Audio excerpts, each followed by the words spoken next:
Hi, my favorite artist friends. Today we are going to paint a sloth, and please make sure that you understand that these are going to be dirty today.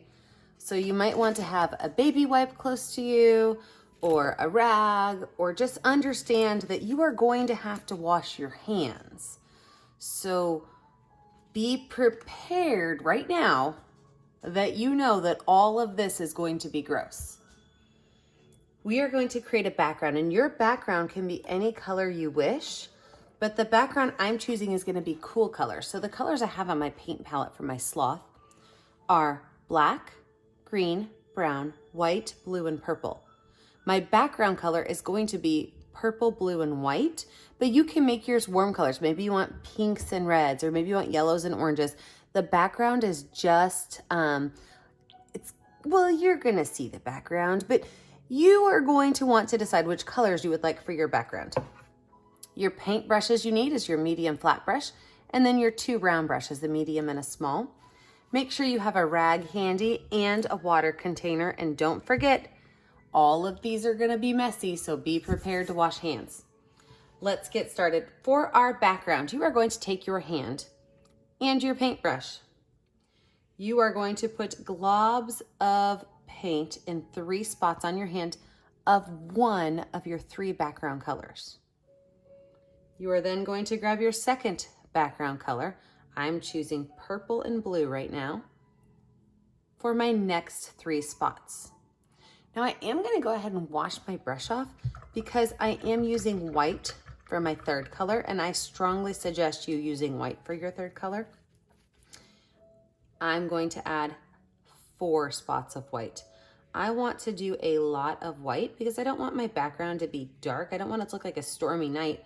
I want it to look like amazing. So now that I've got this, I'm going to take this hand and I'm going to press them together. I am not rubbing them together.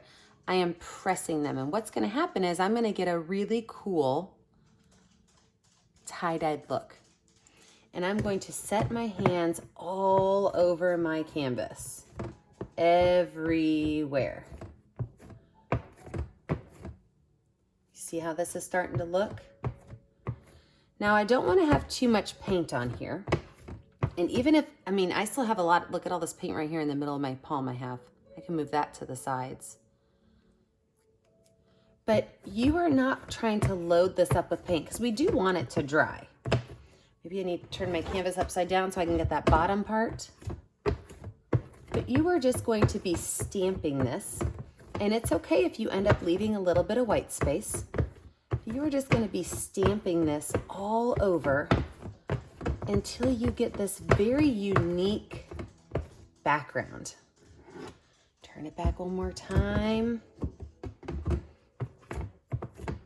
I noticed that the palms of my hands work really well for this.